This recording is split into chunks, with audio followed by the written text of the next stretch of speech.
4টা বিয়ে করতে পারে তাহলে মেয়েদেরও 4টা কেন, মেয়েরা আরো বেশি করবে, কারণ মেয়েদের এনার্জি অলওয়েজ বেশি থাকে। ছেলেরা যদি 4টা বিয়ে করতে পারে তাহলে মেয়েরা পারবে না কেন? অবশ্যই পারবে, কারণ নারী পুরুষ সমান অধিকার। আর যদি একটা কথাই চিন্তা করি তাহলে মেয়েদের চেন কোনো কাজে লাগে না, চেন খুলে মুতার অধিকার তো তাদেরও আছে। মালে আসেন, একটা চাবি দিয়া যদি 4টা তালা খোলা যায় ওটাকে বলা হয় মাস্টার কি, আর একটা তালা যদি 4টা চাবিতেই খুলে সেটাকে বলা হয় খাঙ্কি।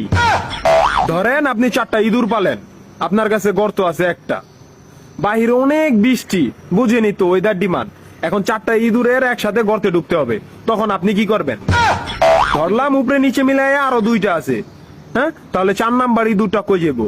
কানের ফুটা দা না নাকের ফুটা দিয়া? হ্যাঁ, তার মধ্যে মাসের মধ্যে 7 দিন থাকে লকডাউন।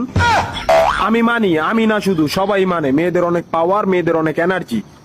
তাহলে দেশের মধ্যে ঘন ঘন লোডশেডিং হয় কেন? আমার মাথায় কোনোভাবেই ঢোকে না।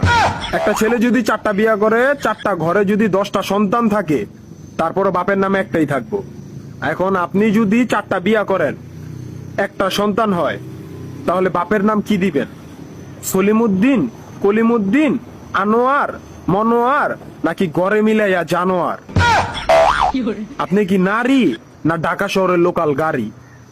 30টা সিট ফুল, 20 জন দাঁড়ানো, তারপরও বলে পিছনে সিট খালি, ওঠেন তাড়াতাড়ি, পিছনে সিট খালি, ওঠেন তাড়াতাড়ি। শুধু এই সমস্ত মেয়েদের কারণে পুরা নারী জাতির সম্মানহানি হয়।